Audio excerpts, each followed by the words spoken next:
L'info écho avec Capital. L'info pratique Capital, c'est jour de rentrée des classes en France. Un retour à l'école pour les élèves de maternelle et de primaire, en distanciel pour les collégiens et lycéens. Après 3 semaines de fermeture pour les établissements scolaires pour cause d'épidémie de coronavirus, les écoliers retrouveront leur pupitre sous haute surveillance. Fermeture de classe, isolement pour les élèves positifs, campagne de tests ou organisation dans les cantines. Capital récapitule pour vous le protocole sanitaire en place pour cette rentrée. Le chiffre du jour, 140, c'est le nombre de personnes victimes d'une incroyable erreur dans un centre de vaccination anti-Covid de la Marne. Les patients de l'établissement situé à Épernay ont en effet reçu une dose de sérum physiologique à la place de leur vaccin Pfizer initialement prévu. Une injection heureusement sans conséquence pour la santé puisque le produit injecté est une solution d'eau salée utilisée dans différents soins comme le nettoyage de plaies ou encore comme diluant lors d'injection.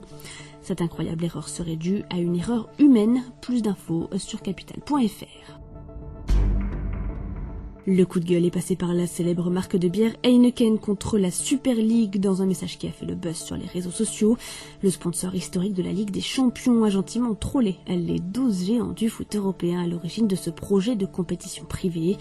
Dans un tweet émis plus de 40 000 fois en 2 jours, on pouvait ainsi lire « Don't drink and start a league, enjoy Heineken responsibly » qui peut se traduire par « Ne buvez pas en lançant une ligue et profitez de votre bière Heineken ». L'annonce des 12 clubs européens de cette Super League, dimanche 18 avril, avait provoqué la colère de nombreux supporters européens. On termine avec le groupe Lagardère qui pourrait connaître un changement historique dans les prochaines semaines, alors que les grands actionnaires du groupe se font la guerre depuis des mois. Arnaud Lagardère, Bernard Arnault, Vincent Bolloré et Amber Capital seraient en effet sur le point de signer un armistice. Ils prévoiraient notamment la fin de la commandite qui protégeait Arnaud Lagardère et lui donnait une mainmise totale sur l'entreprise.